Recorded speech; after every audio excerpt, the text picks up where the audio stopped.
유전체에 대해서 이야기를 좀 할게요. 그럼 유전체란 무엇인가?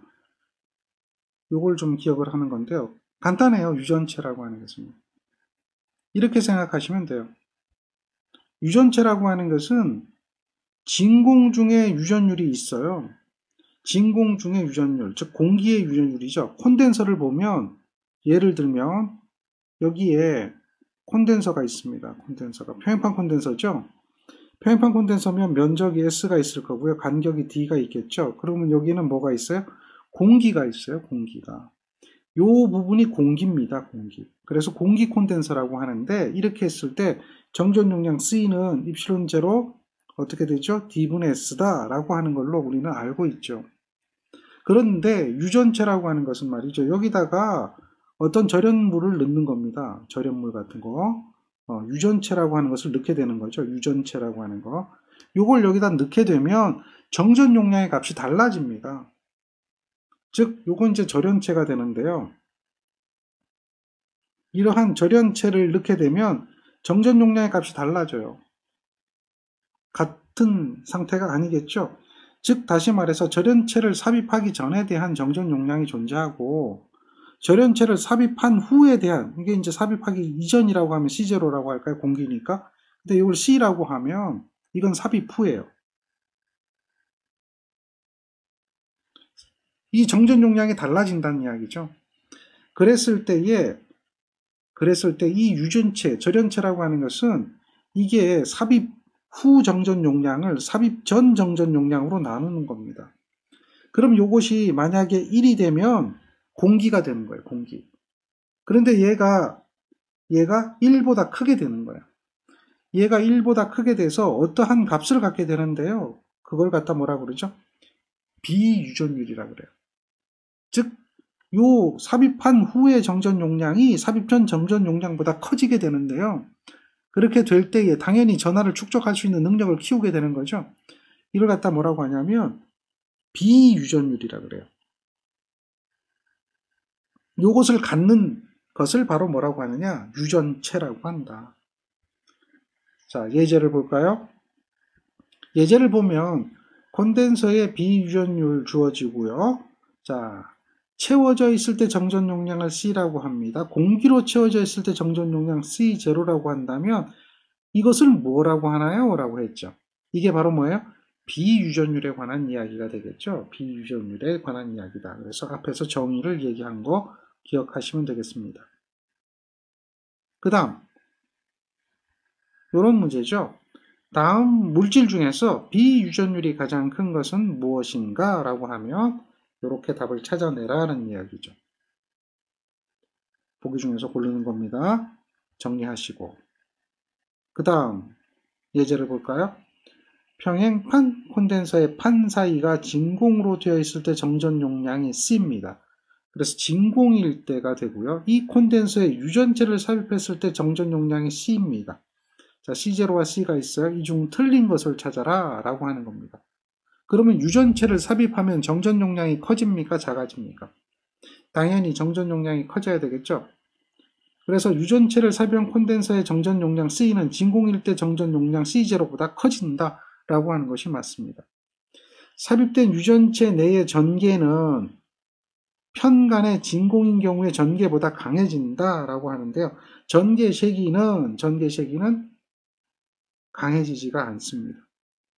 전개 세기는 강해지지가 않아요. 오히려 전개 세기는 반대로 약해집니다. 자, 그 이유는 뭐냐면 우리는 이제 평행판 콘덴서이기 때문에 콘덴서에서 Q쿨럼의 전하가 충전되는 건 똑같거든요. 그러면 Q쿨럼의 전하가 충전이 똑같이 됐다는 얘기는 유전체를 채우기 전하고 채운 후하고 Q쿨럼의 전하가 똑같이 충전된 걸로 본다면 그 판 사이의 전속의 수는 변함이 없다라고 하는 겁니다. 즉 전속 밀도가 동일하다라고 보는 거죠. 그러면 요거는 전속 밀도 D는 어떻게 되죠? 입실론에 2가 된다라고 하는 걸 우리는 알고 있거든요. 그러니까 전속 밀도 D가 일정하게 되면 왜? 전기량이 똑같이 채워지는 거니까, 똑같이 전기량이 가는 거니까. 일정하게 되면 전개 세기는 어떻게 되죠? 입실론에 반비례하는 겁니다. 그러니까 유전체가 되면 입실론이 커지게 되는 거죠. 그러면 전개식이는 어떻게 되는 거예요? 작아지는 형태가 되는 겁니다. 따라서 전개가 강해진다라고 하는 것 이 자체가 맞지 않다는 거죠. 이런 이야기를 생각하실 수가 있습니다. 그리고 정전 용량의 B는 비유전일이라 부른다라고 하는 것도 맞을 거고요. 자, 다음에 요거는 분국도 아직 안 배웠고요. 분국전은 아직 안 배웠는데 이것도 맞는 이야기입니다만 나중에 분국에 대한 이야기를 배우고 난 다음에 이 문제를 다시 한번 살펴보기 바랍니다. 이 중에서 지금 틀린 걸 찾은 거니까 얘는 확실하게 틀리거든요. 얘는 확실하게 틀립니다. 요거는 확실하게 틀린 거니까 그런 것들은 답을 찾아내는 데는 크게 문제되지 않을 겁니다. 자, 그 다음 볼까요? 비유전율이 입실론 S인 유전체의 판을 E0인 평등 전개 내에 전개와 수직으로 놓았을 때에 유전체 내의 전개 시기는 어떻게 될 것인가? 이렇게 물어보죠. 자, 전속이 일정하면 전개는 어떻게 될까요? 전속이 일정하다는 거 우리가 알아야 되겠죠?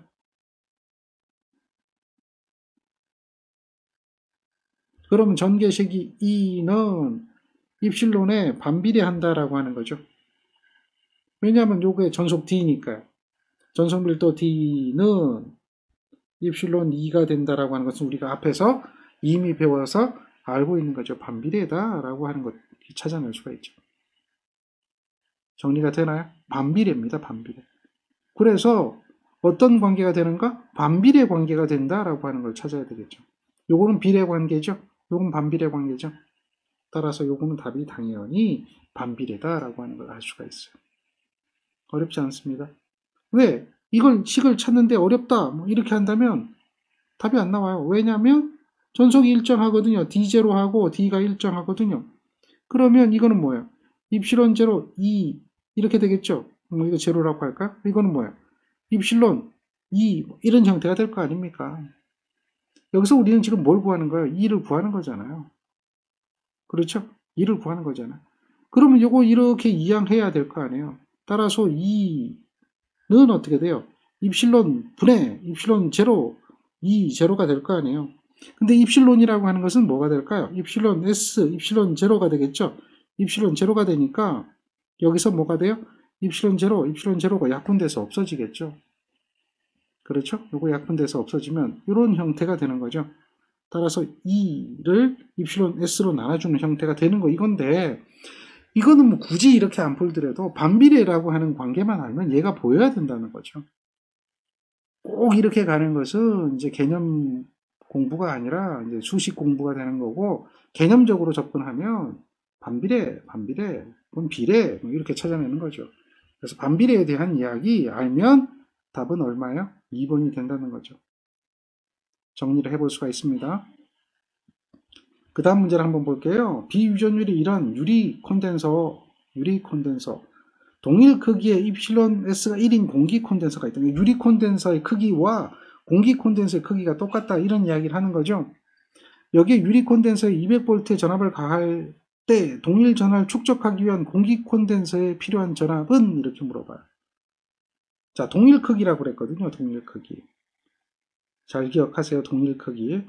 그러니 뭐 어려운 얘기 아니잖아요. 크기가 같다라고 하는 거예요. 그러면 당연히 뭡니까? 이러한 콘덴서와 이러한 콘덴서의 전기량이 똑같이 전기량이 충전돼야 되겠죠? 이 정전 용량이라고 하는 것은 전기량을 담는 그릇의 크기가 되는 거니까. 이해되겠습니까? 이 동일 크기라고 하는 것이 무엇인가? 라고 하는 거예요. 이 이야기는 당연히 뭡니까? 전기량, 즉 CV가 같아진다라고 하는 거죠. 즉 C1, V1하고 공기면 C0, V0하고 이것이 서로 같아진다라고 하는 그런 개념으로 보면 되는 거예요. 그렇죠? 그럼 C1, V1이라고 하는 이것은 당연히 C1이니까 뭐야? 입실론 제로, 유리 콘덴서니까 입실론 S, V1이 되겠죠? 이거 크기가 같아요. C0는 어떻게 돼요? 입실론 제로. 여기에 V가 되겠죠? 이해되겠습니까? 나머지는 약분해버린 거고요. 이러한 형태가 되어지는 걸 우리는 알 수가 있어요. 약분해버린 거예요. 약분. 자, D분의 S 이거는 같은 거니까 약분해버리면 이런 것이 전기량이 되잖아요. 전기량이 같아져야 된다는 거죠. 우리는 뭘 구하라 그랬냐 하면 공기 콘덴서의 전압은 얼마가 될 것인가. 이거 이제 요거 제로라고 하는 요 전압을 구하는 거죠. 그러면 결국은 요거 약분돼서 또 없어지게 될 거거든요. 그렇죠. 이해되죠? 결국은 무슨 얘기냐? V1 전압의 입실론 S배만큼이 되어진다는 얘기예요. 그러니까 유리 콘덴서의 전압의 입실론 S가 10이거든요. 그러니까 요거 그대로 나타내면 V0라고 하는 이것은 입실론 S가 10이고 유리 콘덴서의 전압이 200V이기 때문에 답은 얼마야? 2000V가 되겠죠. 이렇게 되어지는 걸 확인할 수가 있죠. 이거는 기본적인 개념이다라고 하는 거예요. 기본 개념. 자, 잘 기억하세요. 약분시켜버린 겁니다. 즉 크기가 같다라고 하는 이 이야기는 곧 무엇을 의미한다는 거죠? 크기가 같다라고 하는 동일 크기라고 하는 것은 전기량이 일정하다라고 하는 거, 전기량이 같다라고 하는 것을 이야기하게 되는 거고 그 안에서 비유전율에 따라서 전압이 달라진다라고 하는 거죠. 이것을 기억하고 있으면 됩니다. 정리할 수 있겠죠? 전기분극이란 무엇인가 묻고 있죠. 전기분극이라는 것은 변이가 일어나는 겁니다. 구속된 전하가 변이가 일어나는 거죠. 그래서 쌍극자를 형성하는 겁니다. 이것을 찾는 것은 바로 뭐죠? 요겁니다. 전기분극이다 라고 하는 거죠. 전기분극. 이해되시죠? 자, 그래서 전기분극은 전자분극과 그 다음 이온분극이라고 하는 게 있다고 그랬죠? 이러한 이온분극과 또 그 다음 뭐가 있습니까? 쌍극자 배향분극이라고 하는 것이 있다. 이것을 잘 기억해 보세요. 따라서 예제를 하나 더 볼까요? 다이아몬드와 같은 단결적 물체에 전장을 가했어요. 전기장을 가했어요. 전개를 가했어요. 유도되는 분극은 무엇이냐라고 묻는 거예요. 이와 같을 때는 이것을 갖다 우리는 전자분극이라고 합니다. 자, 기억하세요. 원자 핵의 변이가 생겨서 분극이 발생하게 될 때 그와 같은 분극을 나타내는 것은 우리는 전자분극이다. 이렇게 보시면 됩니다. 자, 분극이 되어졌다라고 하는 것은 극성이 되어졌다라고 하는 건데 이것이 얼마나 잘 되었는가를 나타내는 식이 있습니다. 그걸 갖다 우리는 분극의 세기라고 해요. 분극의 세기. 들어보셨는지 모르겠는데 얼마나 잘 배열이 되어 있는가, 얼마나 잘 되어지는가, 분극이 어느 정도 잘 되어지는가 이것을 나타낼 때 그것을 갖다 뭐라고 한다? 분극의 세기라고 하는 겁니다. 유전체 내의 전개 세기 2고요. 분극의 세기가 P라고 합니다. 관계를 나타내는 것은 그럼 전개를 가했을 때 분극이 일어났으니까 당연히 전개 세기에 따라서 분극은 비례할 텐데 그때에 이거는 당연한 얘기잖아요. 전개 세기가 커지면 분극은 커질 텐데 그때 분극률이라고 하는 게 존재한다. 이게 분극률이죠. 분극률이라고 하는 것은 어떻게 돼요? 입실론 제로에다가 입실론 S 마이너스 1만큼이 된다라고 했죠. 이만큼이 되어진다라고 하는 겁니다. 자, 어려운 얘기 아닙니다. 전개가 커지면 전개를 가하면 분극이 일어나는데 당연히 분극의 세기는 분극이 잘 되어지느냐라고 하는 것은 전개가 강하면 강할수록 분극이 잘 일어날 것이다. 그렇게 전개가 강하면 강할수록 분극이 잘 일어나는데 그것은 분극률에 비례한다. 분극률이라고 하는 것은 바로 요것이다라고 하는 거죠. 따라서 답은 이와 같습니다. 요 이야기를 기억하셔야 돼요. 자, 분극의 세기는 아까 처음에 시작했을 때 분극의 세기 이것은 어느 거하고 같다라고 했어요. 그렇죠?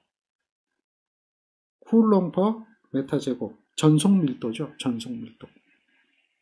전속 밀도하고 같은 걸로 시작을 했죠. 자, 그것을 생각하면 됩니다. 따라서 분극의 세기의 단위는 전속 밀도의 단위하고 같습니다. 전속의 밀도, 전속 밀도죠.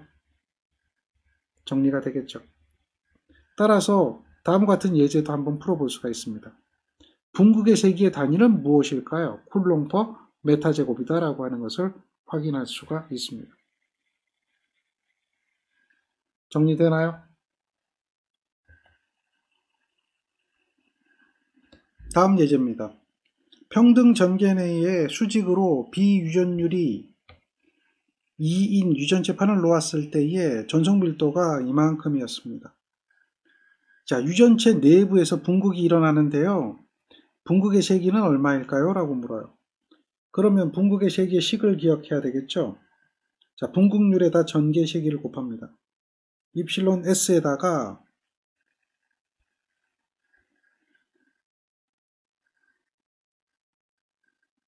여기다 대입하면 되겠나요? 맞습니까? 자, 그러면 그대로 대입하세요. 얼마입니까? 전속밀도 D가 주어졌어요. 전속밀도 D. 어려워요? 전속밀도가 주어졌으니까 여기다 대입하려니까 전속밀도가 없네요. 뭐 이렇게 이야기하는데요. 어려운 게 아니에요. 이렇게 하면 돼요. 이걸 조금만 풀어보면 간단해요. 조금만 풀어보세요. 이거는 입실론 0, 입실론 S 마이너스 입실론 0에다가 2를 곱한 거잖아요. 주어진 전속 밀도를 보면 판내 전속 밀도니까요. 유전체를 놓았을 때 판내 전속 밀도니까 유전체가 들어갔을 때 전속 밀도예요. 그러면 유전체가 들어갔을 때 전속 밀도니까 입실론 0, 입실론 S 2가 D가 된다는 거죠. 얘가 이만큼이 됐다라고 하는 겁니다. 정리가 되겠죠? 그러면 이렇게 집어넣게 되면 전속 밀도 D가 되겠죠. D 마이너스 얘는 어떻게 되죠? 입실론 0, 2가 됩니다. 근데 이걸 전속 밀도로 표현하려면 어떻게 해야 되냐면 D에다가 마이너스 입실론 0, 입실론 S 2 해줘야 된다는 거죠. 이렇게. 그래야 얘가 전속 밀도 D가 되는 거죠. 그럼 비유전율로 표현할 수가 있습니다. 그래서 요것이 D가 되기 때문에 D로 묶어내면 1 마이너스 입실론 S분의 1이 된다라고 표현할 수가 있죠. 주어진 전속 밀도가 어떤 것이냐를 봐야 되는 거예요. 판을 놓았을 때 전속 밀도인지 판을 놓지 않고 공기 중의 전속 밀도인지를 확인해 줘야 되는데 지금 이 문제를 읽어보면 유전체 판을 놓았을 경우에 판 내의 전속 밀도다 라고 이야기하고 있다는 이야기죠. 그래서 이러한 경우다. 따라서 문제는 그런 조건에 따라서 다르게 풀어야 됩니다. 여기다 대입하는 거예요. 여기 얼마냐? 4 곱하기 전속 밀도가 10의 마이너스 6승이고 1 마이너스 비유전율이 2라는 거죠. 이렇게 계산하게 됩니다. 그래서 이걸 계산을 하게 되면 얘는 얼마가 되죠? 얘가 분극의 색이 P가 되는데요. 계산해 보니까 2 곱하기 10의 마이너스 6승이 나옵니다. 단위는 뭐죠? 쿨롱 퍼 메타 제곱입니다. 이렇게 문제를 해결하셔야 됩니다. 어렵진 않죠? 이 계산기 누르면 그대로 나옵니다. 정리를 해볼 수 있습니다. 자, 다음 문제를 한번 볼까요? 비유전율이 5인 등방 유전체의 한 점에 전개 세기가 이렇게 되어 있습니다. 이때에 분극의 세기를 구하라 이렇게 되어 있어요. 이거는 그냥 기본적인 개념으로 풀면 되겠죠. 분극의 세기, 전개 세기 주어졌으니까 이렇게 되는 거니까 분극률, 분극률. 그러면 얘는 어떻게 된다? 입실론 0, 입실론 S 마이너스 1의 전개 세기다. 이렇게 되겠네요. 얘는 8.855 10의 마이너스 12승에다가 비유전율 5라고 했거든요. 마이너스 1에다가 전개 색인데요. 10이네요. 근데 킬로죠. 10에 3승 해줘야겠죠. 메타입니다. 그냥 그대로 두면 되겠죠. 이게 밀이면 또 10에 마이너스 3승 해줘야 되니까요. 단위를 얘를 뭘로 바꿔줘야 돼요? 볼트 퍼 메타로 바꿔줘야 되는 거니까요. 그래서 10에 3승 곱해주는 거야. 이렇게 계산을 합니다. 그러면 3.54 곱하기 10에 마이너스 7승 쿨롱 퍼 메타 제곱이라고 하는 분극률을 계산할 수가 있습니다. 이때에 여러분들 기억해야 되는 게 뭘 기억해야 돼요? 그렇죠. 요거를 이렇게 바꿔주는 거 꼭 기억해야 돼요. 볼트 퍼 메타로 들어가야 됩니다. 킬로볼트 퍼 메타를 뭘로 바꿔줘야 돼? 볼트 퍼 메타로 바꿔줘야 돼. 그리고 기본적인 식에다가 대입을 합니다. 어렵지 않습니다. 그 다음 볼까요? 얘는 이렇게 됐네요. 전개시기하고 비유전율 주어졌네요. 이때 분극률을 구하라 이렇게 되어 있어요. 똑같은 문제 아닌가요? 똑같은 문제죠. 비유전율 5고요. 단지 전개시기가 10의 4승으로 주어졌어요. 근데 요거 한번 볼까요? 전개시기 얘는 얼마일까요? 얘는 10에다가 킬로잖아요. 10의 3승이죠. 볼트 퍼 메타잖아요. 그러니까 얘는 어떻게 돼요? 10에 결국 4승 볼트 퍼 메타죠. 이 이야기는 왜 이런 이야기를 하냐면 이 문제하고 이 문제가 어떻다는 이야기죠? 똑같은 문제라는 거예요. 전개식이 동일하죠. 비유전율 동일하죠. 그렇죠. 똑같은 문제예요. 단지 분극의 세기를 물어보면 이렇게 나타나는데 여기서 뭘 물어봤어요? 분극률을 물어봤다는 거죠. 분극률. 이해되죠? 똑같은 문제입니다. 그럼 분극률이라고 하는 것은 어떻게 되느냐? 입실론 제로에다가 입실론 S-1이거든요. 입실론 제로에다 입실론 S-1인데 이건 우리가 숫자로만 만약에 기억한다면 이렇게 하고 여기에다가 얼마요? 5-1 해서 계산을 하겠죠. 그럼 얘가 숫자가 나오겠죠. 근데 여기는 숫자가 없잖아요. 그럼 보기를 4개를 눌러서 결국은 찾아내야 되는 거고요. 만약에 숫자로만 기억하지 않고 입실론 제로라고 하는 것이 이게 36파이 곱하기 10의 9승분의 1이다 라고 하는 이 수치를 기억하고 있다면 이게 이제 계산하면 8.85 곱하기 10의 마이너스 12승이거든요. 그러고 있다면 여기에 얼마를 곱해주면 돼요? 4를 곱해주면 되잖아요. 4. 5-1이니까요. 5-1이니까 얼마를 곱해준다? 4를 곱해준다라는 얘기죠. 이해되겠죠? 그래서 약분해주면 되잖아요. 약분. 요거하고 약분해주면 되겠죠. 그러면 뭐가 남아요? 9가 남죠. 9. 그렇죠? 9파이가 되죠. 36파이가 얼마가 돼요? 9파이가 되는 거죠. 그래서 9파이라고 하는 답을 찾아낼 수가 있는데 이게 이제 왜? 4, 9, 36이고 요거는 4니까 4, 4 약분돼서 9만 남는다는 얘기죠. 그러니까 1번의 답을 찾아낼 수가 있는데 이해됐죠? 근데 그게 생각이 안 난다면 어떻게 해야 돼요? 요렇게 해서 숫자가 나오는 거 요거 한 번씩 눌러봐야 되겠죠? 눌러서 동일한 숫자를 찾아내야 된다라고 하는 겁니다. 자, 분극의 세기에 대한 이야기 기억하셔야 돼요. 자, 똑같은 이야기입니다. 잘 보세요. 전성밀도하고도 분극하고도 관계가 있다라고 하는 거 기억하실 거고요. 전성밀도에 대한 이야기는 곧 앞에서 배웠던 이야기 그대로니까 동일합니다. 그래서 예제를 계속 한번 풀어보겠습니다. 자, 비유전율이 주어지고요. 전개세기가 주어지면 전성밀도를 물어봤어요. 전성밀도. 비유전율이 주어지고 전개식이 주어지면 이거는 우리 전성밀도에 대한 얘기는 뭐 당연히 알죠.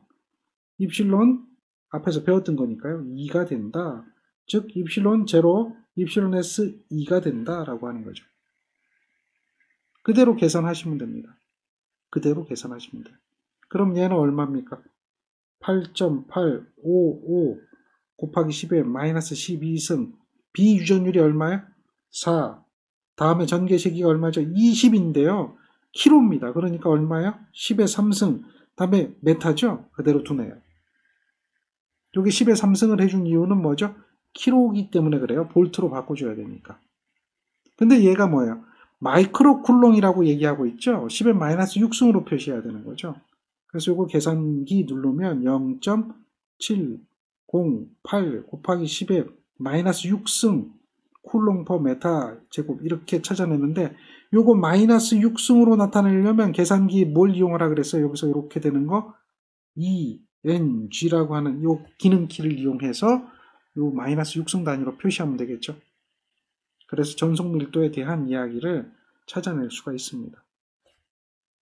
이미 알고 있는 이야기들입니다. 자, 다음 예제를 한번 더 볼까요?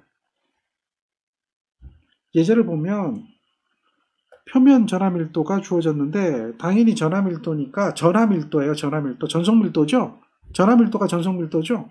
그렇게 0보다 크다라고 했어요. 근데 전속밀도가 이렇게 돼 있어요. 이렇게 돼 있어요. 그러면 로우는 전하밀도는 얼마가 되겠는가? 라고 물어요. 전하밀도는 얼마가 되겠는가? 당연한 이야기죠. 이놈이잖아요. 전속밀도하고 같잖아요. 이놈이라고 하는 건 당연한 이야기잖아요. 그죠? 전하밀도가 전속밀도라고 하는 건 우리 알고 있잖아요. 전하량하고 결국 뭐하고 똑같아요? 전속수하고 똑같은 거죠. 그걸 나타내는 건 누구의 법칙이라는 거예요? 가우스 법칙이라는 거죠. 그럼 당연히 이거의 크기를 구하겠죠. 이거의 크기를 구하면 4의 제곱, 5의 제곱, 2의 제곱이잖아요. 루트 45죠. 그러니까 루트 45 찾는 거예요. 어느 게 루트 45일까요? 3루트 5가 루트 45가 되겠죠. 그대로 찾으면 돼요. 전하밀도가 곧 전속밀도다라고 하는 개념은 우리는 알고 있어야 된다는 거죠. 전속의 수하고 또 전하량의 값은 같다라고 하는 거니까. 자, 여기 한번 더 볼까요? 요러한 최적이 있어요. 메타 3승이죠. 그게 뭐예요? 메타 3승당 전기량이 있죠. 이렇게 전기량이 있어요. 쿨롱. 이해됩니까? 3 마이크로 쿨롱이에요. 센티메타 제곱당. 이렇게 돼 있을 때에 최적 전하가 분포가 되어 있다. 이때 최적 전체에서 발산하는 전속은 뭐하고 똑같아요? 전속수는 뭐하고 똑같아요? 전하량, 전기량하고 똑같죠? 그래서 뭐라고 그랬어요? 전속 밀도가 곧 뭐라고요? 전하 밀도하고 똑같다라고 한 거 기억하시죠? 그 전속수는 결국은 뭐예요? 전속수는 전기량을 구하라는 얘기예요. 그러니까 이건 면적이잖아요. 곱해버리면 되겠죠? 그럼 전속수 N은 얼마일까요? 이거잖아요. 3 마이크로 10의 마이너스 6승이잖아요. 몇 센치예요? 10cm 3승이죠. 끝이네요. 그러면 어떻게 돼요? 3 곱하기 10의 마이너스 5승이죠. 요만큼의 뭐가 있다? 전속수가 있다는 거예요. 전속수. 얘는 전속수예요. 근데 전속수는 뭐하고 단위가 같아요? 쿨롱하고 같죠? 그걸 나타내는 것이 무슨 법칙이라고 그랬어요? 가우스 법칙이라고 그랬죠? 가우스 법칙. 자, 이거는 뭘까요? 다이버전스 D, 전속의 발산이네요. 그게 전기량하고 같죠? 전속은 발산하는데 뭔만큼 같다? 전기량만큼 발산한다라고 하는 거잖아요. 그렇죠? 그럼 누구의 법칙이라고 그랬어요? 그게 가우스 법칙이라고 그랬죠. 다이버전스는 발산입니다. D는 전속이죠. 근데 뭐만큼? 로우라고 하는 것은 얘는 뭐예요? 전기량, 전하량이죠. 전하량만큼 발산한다. 전하가 존재하면 그만큼 발산한다. 라고 하는 것을 우리는 가우스 법칙이라고 한다. 자, 다음 문제 한번 볼까요? 전속 밀도가 있네요. 자, 전하 분포가 요만큼인데 이 전하는 얼마일까요? 라고 물어봐요. 전하를 물어봐요. 전하. 그러면 발산을 하잖아요. 다이버전스 D잖아요. 그죠? 우리 가우스 법칙을 생각해 보면 로우라고 하는 것은 다이버전스 D거든요. 이게 이제 전하량이에요. 전하량은 다이버전스 D, 발산하는 거니까. 그래서 이걸 로우라고 얘기합니다. 가우스 법칙입니다. 그럼 다이버전스를 해야 될 거 아닙니까? 다이버전스는 어떻게 돼요? 라운드 x분의 라운드. 자, 여기가 이제 들어가죠? 라운드 D인데요. 라운드 y분의 라운드. 라운드 z분의 라운드. 여기 D가 됐잖아요. D는 얼마예요? D는. 요게 3xi 더하기 2yj 더하기 zk 이렇게 돼 있죠. 이해되겠죠? 그래서 요거를 미분하는데 얘를 미분하는 거잖아요. 편미분하는 거죠. 편미분하는 거예요. 편미분하는 거예요. 그래서 편미분을 해보면 요거는 x에 대해서 미분하는 거고요. 요걸 y에 대해서 미분하는 거고요. 요걸 z에 대해서 미분하는 거니까 각각 해보면 얼마냐면 요거는 x에 대해서 미분할 때는 얘네들은 상수가 되니까 0이 되거든요. 그래서 없어져요. 그러니까 뭐만 남아요? 3이 되죠.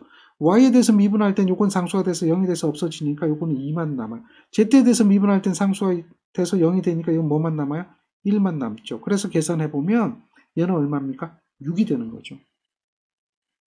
그렇죠? 6입니다. 6. 그런데 이게 뭐야? 밀리메타 3승이네요. 이해됩니까? 요거 보세요. 메타 제곱이고요. 밀리메타 3승이잖아요. 그러니까 이걸 메타 제곱으로 환산하면 어떻게 되겠어요? 메타 제곱으로 환산하면. 밀리가 몇 승이에요? 10의 마이너스 3승이잖아요. 그게 세제곱 돼 있네요. 세제곱. 그러니까 10의 마이너스 9승이 되는 거죠. 10의 마이너스 9승 메타 3승이에요. 그래서 결국 뭐예요? 메타 3승이니까 요게 10의 마이너스 9승에 대한 메타 3승이니까 이걸 적용하는 거죠. 얘도 뭐예요? 메타 3승으로 보는 거죠. 쿨롱 퍼 메타 제곱 전속 밀도인데 메타 3승으로 보는 거예요. 이해되겠죠? 이렇게 메타 3승이 나온 거예요. 쿨롱 퍼 메타 3승이에요. 이렇게 되는 거예요. 그래서 전속 밀도에 대한 발산이니까요. 따라서 결국은 요거 곱해줘야 되겠죠? 곱해주는 거죠. 그러니 얼마예요? 당연히 6이잖아요. 6이잖아요. 그렇게 찾아낼 수가 있는 거죠. 10의 마이너스 9승이 뭡니까? 나노죠. 나노 메타 3승이죠. 이렇게 나노 값이 된다. 그 정도로 정리해 줄 수가 있습니다. 잘 정리해 보세요. 패러데이 관은 성질이 있습니다. 어떤 성질이 있느냐? 이러한 성질이 있어요. 전하가 없는 점에서는 패러데이 관은 연속적입니다. 진전하가 없는 점에서는. 그리고 패러데이 관 양단에는 플러스 마이너스에 대한 단위 전하가 있습니다. 하나의 관에는 한 개의 전속이 존재하니까요. 그리고 패러데이 관의 밀도는 곧 전속의 밀도하고 똑같기 때문에 전속 밀도하고 똑같습니다. 그리고 패러데이 관 내 전속수는 한 개입니다. 그래서 그건 항상 일정합니다. 이런 것이 바로 패러데이 관의 성질입니다. 그래서 우리는 이런 패러데이 관에 대한 성질을 기억하고 그것에 관한 문제를 풀어봅니다. 패러데이 관에서 전속의 수가 5Q개이면 패러데이 관의 수는 몇 개가 될까요? 5Q개가 되겠죠. 즉 패러데이 관의 수하고 전속의 수가 어떻게 되겠어요? 같다라고 할 수가 있는 거죠. 예, 그게 패러데이 관의 성질입니다. 그러한 내용을 기억하고 있어야 됩니다. 자, 패러데이 관에서 설명 중 틀린 것을 찾아라 이렇게 얘기하고 있어요. 맞는 게 아니라 뭘 찾는 거죠? 틀린 것을 찾습니다. 틀린 것. 무엇이 틀릴까요? 패러데이 관 내의 전속수는 일정하고요. 진전하가 없는 점에서 패러데이 관에서는 불연속적이다가 아니라 연속적인 것을 의미하고 있죠. 패러데이 관의 밀도는 전속 밀도와 같고요. 패러데이 관 양단에는 플러스와 마이너스의 단위 전하가 존재한다. 이것도 맞죠? 자, 그렇게 기억하실 수가 있습니다. 자, 정리하고 있어야 돼요. 이것이 패러데이 관에 관한 이야기입니다. 그런데 전속 밀도는 또 이러한 관계가 있겠죠? 이거는 뭐 여러분들이 너무나 잘 알고 있는 전속과 전개의 세기의 관계, 이거는 너무나 잘 알고 있죠? 전속 밀도에 대해서 전개 세기가 어떻게 나타나는가, 이걸 알 수가 있다는 얘기죠. 그러니까 요거 잘 보세요. 요거에다가 여기를 대입하는 거죠. 요 놈을 대입하면 요렇게 되어지는 거 알 수가 있겠죠. 요렇게 되어지는 거예요. 그것도 기억을 한번 해보세요. 그러면 이거 한번 보세요. 얘는 어떻게 돼요? 얘는 2, 1, 사인의 세타 1이 되겠죠? 같아지는 거예요. 2, 2, 사인의 세타 2가 되는 거죠. 이것을 얘로 나눠보세요. 얘로. 입실론 1, 2, 1 뭐가 되죠? 코사인 세타 1 이거는 똑같이 나누는 거예요. 그럼 입실론 2, 2, 2 코사인 세타 2가 되겠죠. 이게 서로 같다라는 이야기가 될 거예요. 그러니까 이렇게 해놓으면 2원, 2원은 없어지고 2, 2는 없어지고 코사인 분의 사인은 뭐가 되죠? 코사인 분의 사인은 탄젠트가 되죠. 그러니까 얘는 어떻게 돼요? 입실론 1분의 1에 단젠트 세타 1이 되겠죠. 얘는 어떻게 되죠? 입실론 2분의 1에 단젠트 세타 2가 되죠. 뭐 이렇게 이야기를 하는 거예요. 그러니까 이 이야기는 곧 뭐죠? 단젠트 세타 1을 기준으로 해서 이걸 2를 이쪽으로 이항하면 입실론 1이 이쪽으로 이항되겠죠. 그러니까 이러한 식이 나오는 거죠. 즉 다시 말해서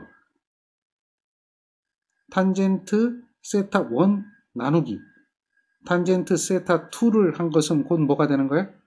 입실론 1 나누기 입실론 2가 되는 거죠. 이와 같은 식이 된다는 거죠. 이걸 갖다 우리는 뭐라고 하느냐? 경계 조건이에요.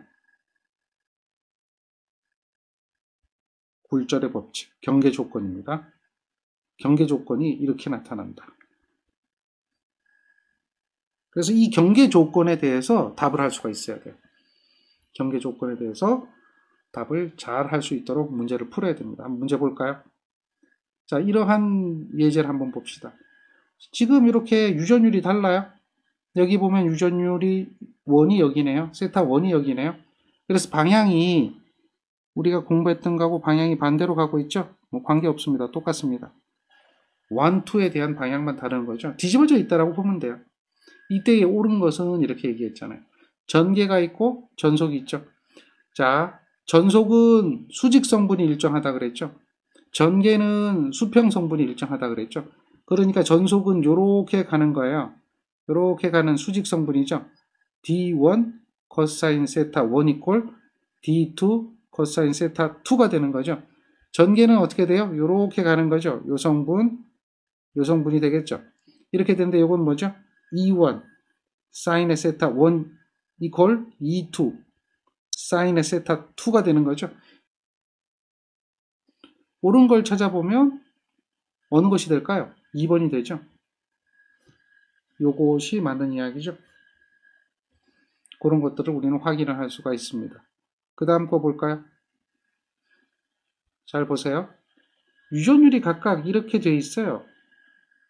자, 그런데 뭐가 크죠? 입실론 1이 큽니다. 그러면 각도는 어떻게 될까요? 이걸 물어요. 각도는 어떻게 될까요? 어려운 얘기 아니죠. 뭘 생각하면 돼요?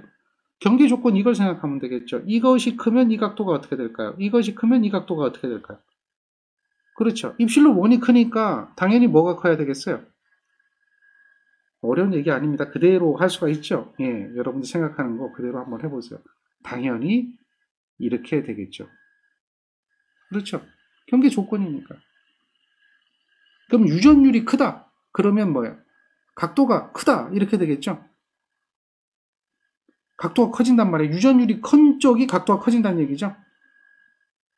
유전율이 큰 쪽이 각도가 크다. 그걸 잘 기억하고 있으면 돼요. 그래서 이러한 관계는 여러분들이 탄젠트에 대한 식을 기억하면 어렵잖아요. 그러니까 요 경계 조건에 대한 식을 기억하면 당연한 이야기죠. 요게 2가 크면 세타 2가 큰 거고 1이 크면 1이 큰 거고요. 그러니까 유전율이 큰 쪽이 각도가 크다라고 하는 거예요. 자, 다음 예제를 한번 볼까요? 이 예제는 어떻게 돼요? 경계 조건 찾는 거죠. 이 식을 얘기하는 거잖아요. 굴절의 법칙. 그러니까 당연히 여기는 1이 돼 있지만 밑에가 1이 와 있잖아요. 그럼 밑에가 1이 오면 되죠. 이 정도는 확인이 가능하다라고 하는 겁니다. 자, 그 다음 거 한번 볼까요? 유전율이 다른 두 유전체의 경계면에서 무엇이 입사했죠? 전개가 입사했죠. 전개가 수직으로 입사했을 때 옳은 것을 찾아라 라고 하는 거예요. 전개는 사인 성분이죠. 이 1 사인의 세타 1 2 사인의 세타 2 사인 성분은 무슨 성분이에요? 접선 성분이죠. 사인 성분은 접선 성분이에요. 코사인 성분은 무슨 성분이에요? 수직 성분. 수직 성분은 법선 성분이죠. 법선 성분. 기억하세요. 그래서 이것이 같다는 거예요. 경계면에서 전개가 입사하는 거죠. 그런데 전개가 이번에는 어떻게 입사했느냐? 수직으로 입사했어요. 수직으로 입사했다라고 하는 것은 곧 뭐죠? 각도를 한번 생각해 보세요. 각도. 각도를 한번 생각해 보면 세타가 0도가 돼야 된다라고 하는 거 알 수가 있죠. 세타가 0도가 돼야 돼요. 이렇게 되어지면 0도가 되어지는 걸 알 수가 있겠죠. 각도가 수직 입사는 이렇게 입사하는 거잖아요. 그러니까 이 각도가 얼마예요? 0도죠. 이렇게 되는 게 수직 입사죠. 그래서 수직으로 가는 거예요. 그래서 세타가 0도가 된다라고 하는 거죠. 그럼 세타가 0도를 대입하게 되면 사인 0도는 얼마죠? 사인 0도는 0이죠. 사인 0도는 0이에요. 예, 그걸 알아야 돼요. 자, 탄젠트 0도는 또 어떻게 돼요? 기억하시면 되겠죠? 그러니까 결국은 0이니까 세타 2도 뭐가 되는 거예요? 0이 되는 거죠. 그러니까 이렇게 수직으로 입사하게 되면 0도고 0도가 되기 때문에 얘는 뭐죠? 굴절하지 않는다라고 하는 것이 맞는 거죠. 굴절하지 않는다. 수직으로 입사하면 굴절이 일어나지 않는다. 이거는 이제 기본적인 개념이니까 0이잖아요. 둘 다 0이잖아요. 이게.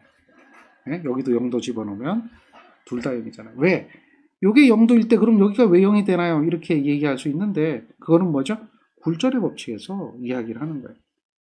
당연히 이게 0이라고 생각해 보세요. 그럼 요건 얼마가 될까요? 이 관계식을 한번 생각해 보세요. 요게 0도면 요것도 당연히 세타 2도 계산해 보면 0도가 되는 겁니다. 그래서 굴절하지 않는다. 둘 다 0을 대입하면 그렇죠. 00이 되는 거니까요. 자, 수직의 입사는 굴절하지 않는다는 거죠. 전기력선, 전력선, 전기력선은 굴절하지 않는다. 이러한 개념이 되는 겁니다. 똑같은 이야기가 되는데요.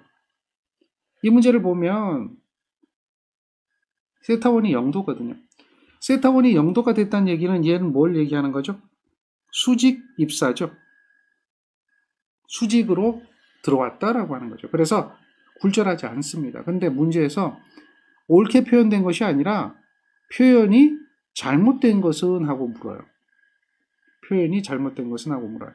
당연히 굴절하지 않는다. 이건 맞는 이야기죠. 자, 전개는 불연속적이다. 전개는 불연속적이다. 다음에 전속 밀도는 불변이다. 그 다음에 전기력선은 유전율이 큰 쪽으로 모여진다. 이렇게 얘기하는 건데요. 여기서 한번 기억해야 될 것을 잘 보세요. 전기력선은 유전율이 큰 쪽으로 모여지는 게 아니라 그렇죠. 전속이 유전율이 큰 쪽으로 모여져요. 그리고 전기력선은 유전율이 작은 쪽으로 모여져요.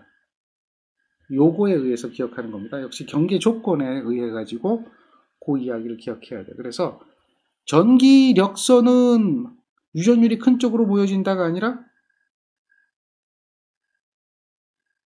전속선은 유전율이 큰 쪽으로 모여진다. 전기력선은 유전율이 작은 쪽으로 모여진다. 요 개념을 기억을 하시면 되겠죠. 그거는 이제 여러분들이 어떻게 되는 거예요? 요거 E1 사인의 세타 1 이렇게 되죠. 이거는 E2 사인의 세타 2가 되는 거죠. 요거의 관계. 그 다음에 전속은 어떻게 돼요? 입실론 1 E1 코사인의 세타 1 입실론 2 E2 코사인의 세타 2 이러한 관계식을 생각을 하고 이해를 하면 되겠죠. 유전율에 대한 관계를 생각하시면 돼요. 유전율이 크면 어떻게 되는가? 사인 성분하고 코사인 성분에 대한 거죠. 자, 코사인은 1일 때는 언제예요? 0도 때가 1이 되죠. 사인은 0도 때는 그 크기가 0이 되죠. 그러니까 서로 반대되는 개념이다라고 하는 것을 기억을 하고 있으면 되죠. 사인과 코사인은 0과 1일 때는 반대가 되고 있다라고 하는 거니까 이건 다르다는 이야기죠. 그래서 그 관계를 생각하고 이해를 하면 뭐 크게 어려움 없이 문제를 풀 수가 있을 겁니다. 정리가 되죠?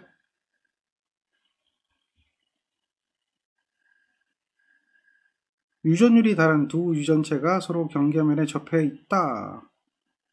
다음 중 옳지 않은 것 찾으라 그랬죠. 옳지 않은 것. 자, 경계면에서 전개의 접성 성분은 연속적이다. 전개의 접선 성분은 연속적이다. 경계면에서 전속 밀도의 법선 성분은 연속적이다. 접선과 법선 기억하세요.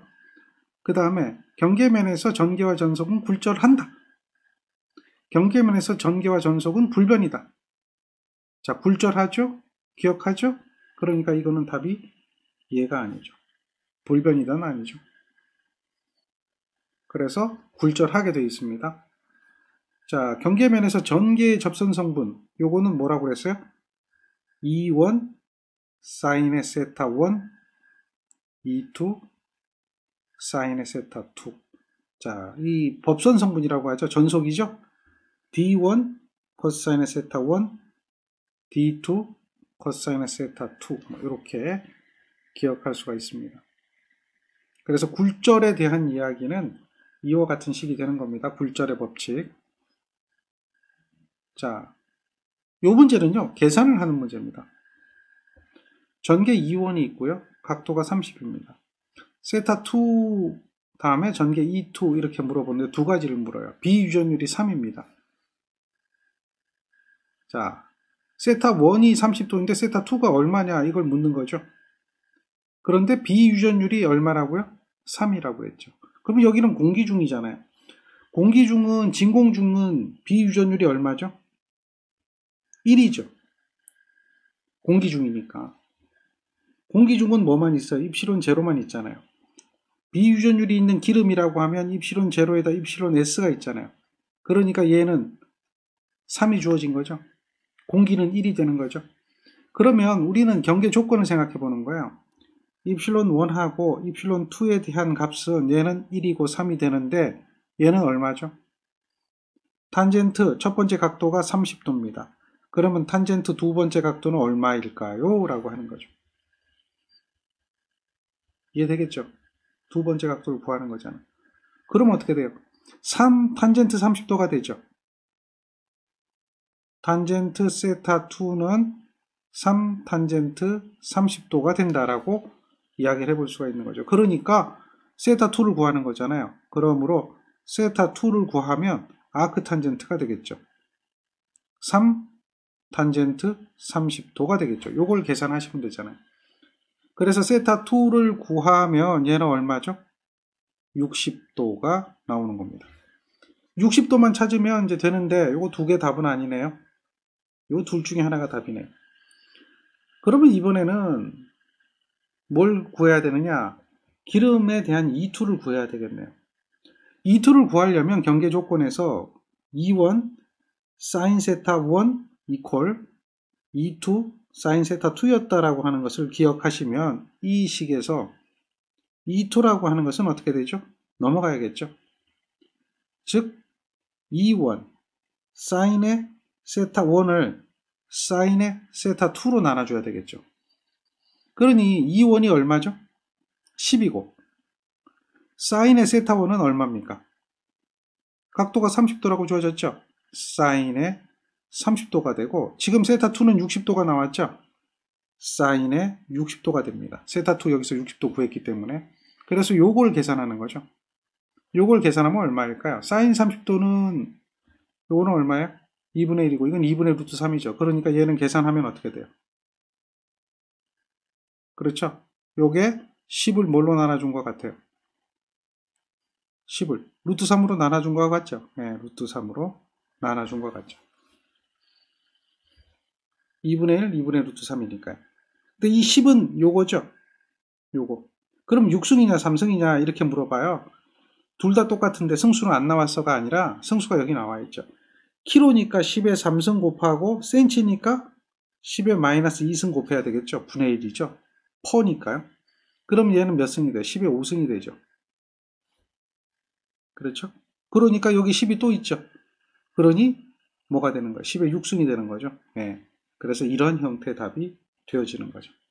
요거 단위만 생각해 보세요. 단위는 볼트 퍼 메타로 되는 거죠. 여기서도 볼트 퍼 메타로 묻죠. 킬로볼트 퍼 센티메타인데 문제에서 물어보는 것도 킬로볼트 퍼 센티메타가 아니라 볼트 퍼 메타로 물어봤어요. 그래서 단위 환산 10의 3승하고 10의 마이너스 2승분의 1 센치는 10의 마이너스 2승이니까 킬로는 10의 3승이니까 그 단위를 넣어주는 겁니다. 그렇게 해서 요런 어떤 그 유전율이 다른 두 개의 유전체가 경계했을 때에 대한 굴절각이나 또는 전개색이나 또는 여기서 전속 밀도도 계산할 수가 있죠. 이런 것들을 계산할 수 있으면 되는 겁니다.